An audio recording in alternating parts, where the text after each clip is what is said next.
Sydney Sweeney's lingerie brand is said to come from her brain, her heart, and her boobs. Their words, not mine. It's also said to celebrate women in all of their forms and stand for the power of choice. Let's take a little look into Siren's supply chain and see how that power of choice actually applies to the garment workers. Oh, quick little disclaimer here. Everything that I'm going to be talking about is public information. It can be found online. I'm just putting everything together. Any claims or comments based on a person or a company is all alleged and is based on reports as well as garment worker accounts. Some of this may be my opinion and some of my comments based on my experience as a sustainable fashion researcher. So after a little digging, which I'll go into deeper with that on my Substack, I figured out that Siren is getting some of their clothing from Brandix. Brandix is Sri Lanka's largest apparel manufacturer. They've also expanded their reach to Bangladesh, India, Cambodia, and Haiti. And while you may not know them, you may know some of the brands that they work with, like Victoria's Secret, Amazon Essentials, Gap, and American Eagle. Brandix, along with their many joint ventures, are said to have brought in around $1.15 billion in 2023. And while on the outside, Brandix has a lot of really shiny CSR reports, you know,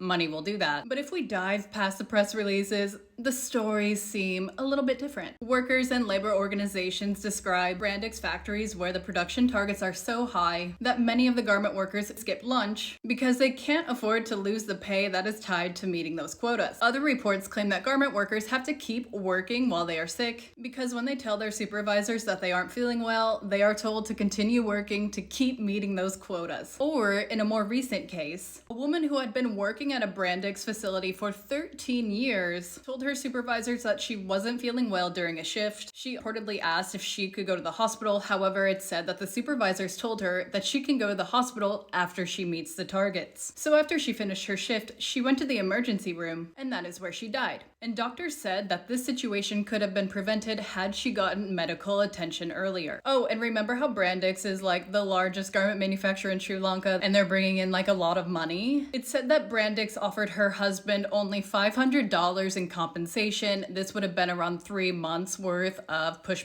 pay. And apparently when other garment workers were trying to bring attention to this event that happened, they were surrounded by a mob of men wearing the Brandix logo who allegedly threatened to harm them very violently.